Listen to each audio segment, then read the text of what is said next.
So wheat and weeds. My husband has a favorite saying, you know how to tell the difference between a plant and weeds? You pull them back, both out, and the weeds come back.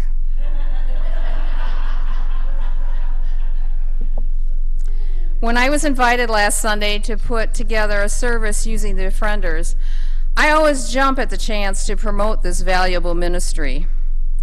Then I got a load of the text we were going to use. Wah, wah. Wheat and weeds? It took some searching online on sermon ideas before I suddenly felt guided to how to present this. Our text tells about how the kingdom of heaven is like a man who sowed wheat seeds in his field and gave his time and energy to tend the field all the way to the harvest. But there's an evil sower that sneaks in and sows weed seeds in that same field. The weeds grow and suddenly start to impede the growth of the wheat. The servants ask if they should pull the weeds, but we're told no, because you may uproot some of the wheat too. Let them grow together until the harvest, and then we will pull the weeds to be bundled and burned before the wheat is gathered. What weeds have been planted in the fields you inhabit?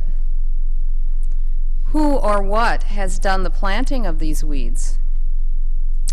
Is it something painful that was done to you or that you endured? Maybe a life or health situation you found yourself in. How did God provide so you saw yourself clear of these weeds?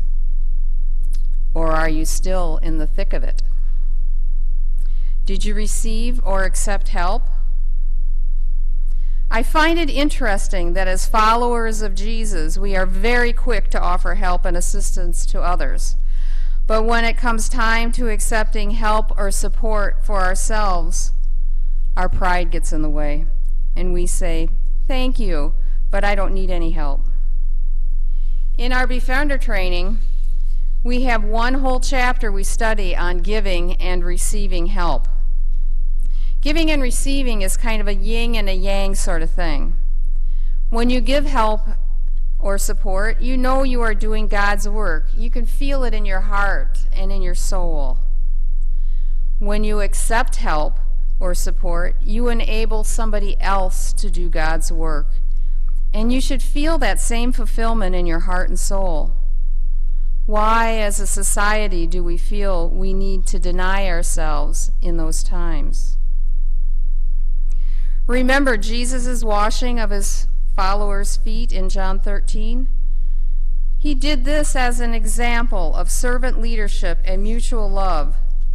Jesus taught we must serve each other, which means there is giving and receiving. Let me share an example. Rick and I have had quite the adventure since we got married. We sometimes call this adventure the Duchrow luck.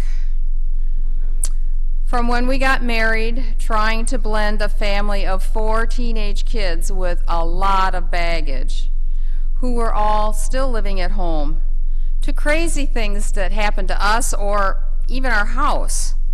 For example, we've had basement flooding many times, a skunk attack, extremely smelly for months, I might add, a dead possum in the window well underneath our walkout bow window. I have no idea how it got in there, but boy, did it reek. And more recently, raccoons in our attic. That was an expensive one. But the so-called weed I'd like to tell you about left quite a memory for our whole family, because we had a fire in our home on May 14th, 1998. Our youngest two, Katie and Rob, were at Carroll College, and it was the end of their first year. Katie came home before Rob, as he stayed on longer to do some IT work or something like that. Katie brought her things home and sort of dumped them on the floor of her bedroom, as a teen will do. There was a lamp that her mother had made that Rick and I had put in her bedroom for her to have. She had plugged it in with the cord coiled on the floor. I think you may know where this is going. Well, she left for a friend's house one afternoon, and I received a call at work from Rick telling me, "Our place is on fire." My response, "You're kidding me." His response, "I wouldn't kid you about a thing like this." Rick was out of town for work and was madly trying to drive to get home. I told one of my bosses about the situation, and she said, "Just go, go." I told her I would, but man, I needed a moment to collect myself. That was such a shock. Rick and I both made it home almost at the same time. The fire department mostly had the fire out, and we're starting to do the cleanup, and we're getting ready to leave. What a mess. The front 2 bedrooms were in terrible shape, and our master bedroom in the lower level had a lot of water damage. The whole house had smoke damage. Ugh. It was like a greasy film over everything. In amongst all this, I had to run over to the church to pick up the flowers I ordered from the youth group plant sale. Good old Levon was in charge of the plant pickup. I told her what had just happened to us, and she couldn't believe it. My stomach was in terrible knots as we worried about what on earth we were going to do. So many people to call and things to arrange, but you know what? God provided in a big way. There were so many people that offered to help us. We had to be out of the house for the next 6 weeks while repairs and cleaning were taking place. I kept track of every single person that offered help in some way. We ended up having a party after we were back in the house to thank everyone. We stood and read off our list and personally thanked each one of them. I'd like to read to you from those from our church family that helped us. You will recognize many of the names, I'm sure, and hopefully I get through this.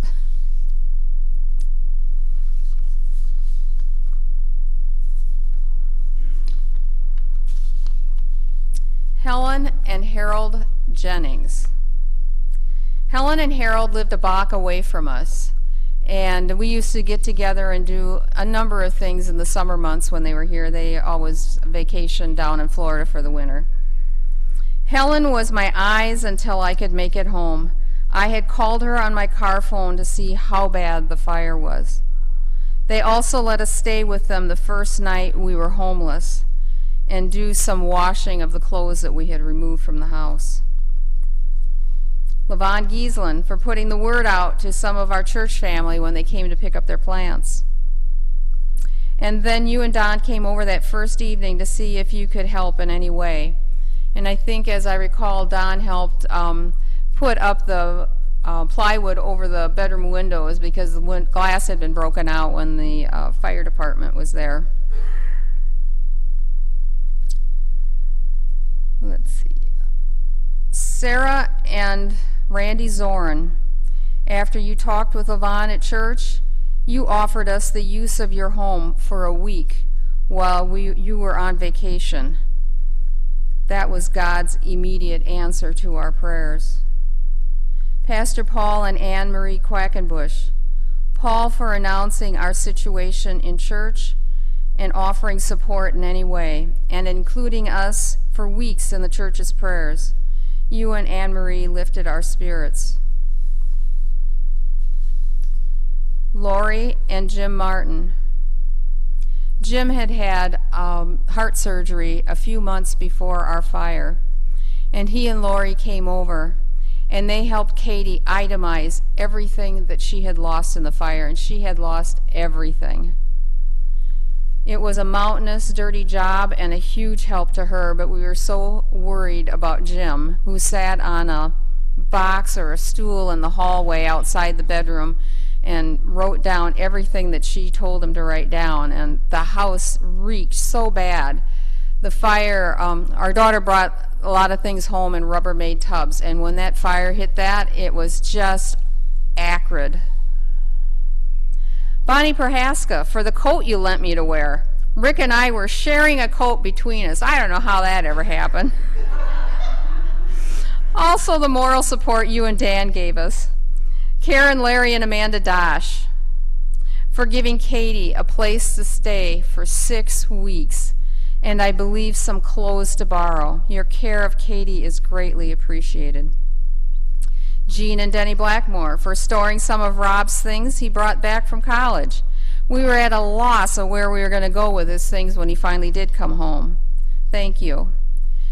Judy and Russ St. Clair for letting Rick store his Corvette in your garage for 5 weeks and letting us stay in your home for almost 2 weeks while you were on vacation.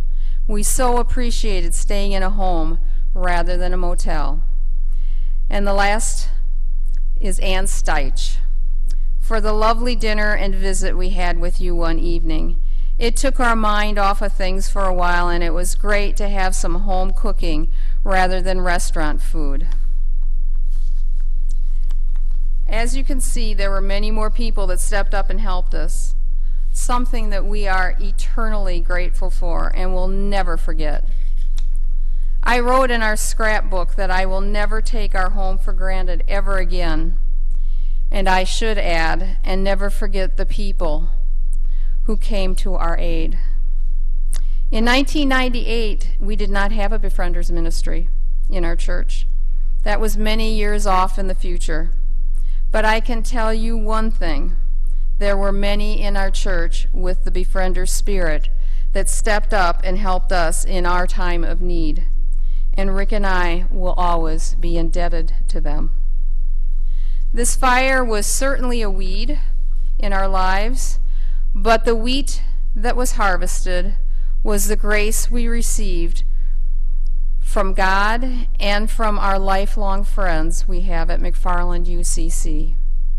We thank you all for walking with us on this path of life during good times and hard times.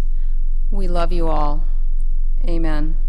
If you want to show those pictures, I know I skipped over that. There's a couple pictures that I had included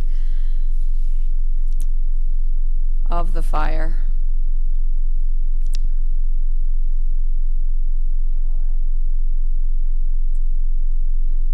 Yeah, they dragged everything out of Katie's room that they could that was on fire to try to get the fire outside of the house. They had said that if it would have been another couple of minutes, it was going to be up in the attic and we would have lost the whole structure. We were so fortunate. And that was looking into Katie's room. So you can see all the garbage bags of stuff that she brought home. Anyway, I'd like to welcome Beth Ellen Nash and Michelle Pitot to share briefly about the Befrienders before we have our offertory and doxology. So, when I heard that it was about the weeds, I said, you know, what to me came up. Well, first of all, weeds to me, garden. Weeds are what, the garden is what we have chosen. A gardener allies themselves with something and then chooses other things that we don't want in it. But what came up for me with the weeds was all of the conditioned beliefs and lies we've believed over the years. And for me, coming to awareness of that has been in community, with people who love me, surrounding me, who, you know, when I became aware that there were things I believed that maybe at one point served me. So like the weeds in the garden, that like at one point they actually helped, but then they were no longer helping me. And they were actually pulling me back. And I came to that awareness with people who love me surrounding me. And I couldn't have done the healing journey I've done in the last 3 years without people. It wasn't Befrienders per se, but people like Befrienders who shone the love of Christ into my life, and walked alongside me and helped me discern what were the weeds, what were the things that were no longer serving me. And also at the Befrienders. I mean, just this spring, my dad was going through some substantial health issues, and Jean and Judy supported me with many text updates, and it was really helpful, as well as practical support.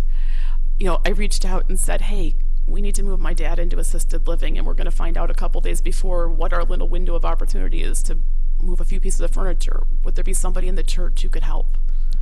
And Jean helped arrange that. And it was just nice to know, like, I just trusted that there was going to be, here at McFarland UCC, there was going to be people that I could say, yes, I have a network of support that I can lean into, and I will have a truck for us. I will have people helping. I didn't know who, I didn't know exactly the details, I just trusted it was gonna be okay. And to like take that burden off of my parents to have to come to figure that out because they don't have much of a network in their life. To know that I could lean into that network was really, really supportive. And just honestly to be able to send a text and, hey, here's what's going down now. And a little bit of a support. You know, here's the next layer unfolding, you know. It really got me through 2 of the hardest months of my life. So I'm really grateful for the Befrienders, and I am also a befriender. And yes, it's hard sometimes for those of us who tend to be the befriender to say, hey, I need help now. And we still need help. We're just humans. All of us, we're humans. And having someone support you on the journey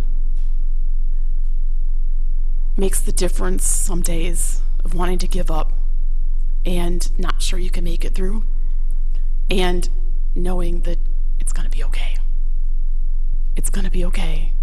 One more day, one more hard choice, one more advocacy you're making for an aging parent, one more disappointment as somebody who's supposed to take care of your parent doesn't. You know, one more thing, one more piece that you're unfolding and discovering on the journey, that we're all just on a journey. And as we're all walking each other home. And if you have a situation in life where you could use somebody just to be alongside, a befriender could be a text away. Thank you.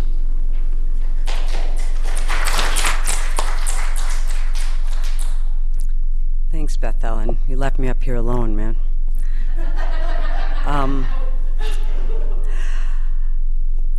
So my path to God has always been the path of truth and the path of love. And when I first started coming here, and when I decided I was going to keep coming here, I looked around for a way to give back and to become more involved. And I know that I knew I was not going to become a befriender. Not that. I was just not going to do it. I had all these weeds. To me, weeds are what gets in the way of truth and love. I had all these weeds in my head about why I was not going to do that. And then one week I was here and Jean was talking about a new befriender cohort starting, and she said something that hit me. Well, honestly, I don't really know what she said. I don't remember what she said. It was something, though. And or maybe it was nothing. Maybe it was just Jean being Jean. But something hit me that morning, and I knew that that was exactly what I needed to do. And I'm so grateful that I did, because what I learned through being part of the program was how all of my weeds that were getting in the way were just that. They were just weeds. And the truth is that I didn't need to know very much of anything. I had all these ideas about all these things I knew already, and it's not about what we say or what we know, it's just about showing up. My sister Beth died 22 years ago, and when I was at her funeral reception after the service, I was at the reception and I was wandering around the Friary of Blessed Sacrament Church, lost, in my grief, I looked across the room and I saw my friend Steve, who I had not seen for at least 15 years. I had been living away from Madison a long time. And I walked over to him and I said, "Steve, what are you doing here?" And he kind of laughed. He said, "I'm here for you. I'm here for you." And I don't know what we talked about after that. No idea the words he said, but I have never forgotten that he showed up. I will never forget that he showed up. And that's what I learned with the Befrienders. Another thing, I want to tell you a story about, there was this clinic, the psychiatric clinic in Illinois, and it was at the end of this long drive that was like a toll road, and at the end of it, to go in the clinic, you had to pay a toll, you had to pay, right? But it was done on the honor system. They didn't have somebody sitting there, it was all on the honor system. And one of the psychologists at the clinic decided he wanted to track it. So he put a camera there. I wish I could say that they would never do that today, but we know they would. And anyhow, so he put a camera there so he could track who was paying and who was not. But you know what? He wasn't tracking the patients, and he wasn't tracking the patients' families. He was tracking the therapists that work at the clinic to see who was paying. Yeah, right? And here's what he found out, and he did this comparison thing with the therapist caseloads and their patients, and what he found was, maybe it won't come as a surprise to you, but the therapists that paid consistently had better outcomes with their patients. It was the honesty of the therapist. It wasn't cognitive behavioral therapy or EMDR or somatic. It had nothing to do with their master's level or doctoral level or anything. It had to do with them showing up honestly before they even walked in the office. I love that, because that's all we need to do. Steve just showed up honestly for me that day. We just show up honestly for each other when we come here. That, to me, with the honesty and the love, that's our path to God. And if I could just quote another teacher of mine, the Buddha, he says, "Better than 1,000 useless words is one word that leads to the truth." So, thanks.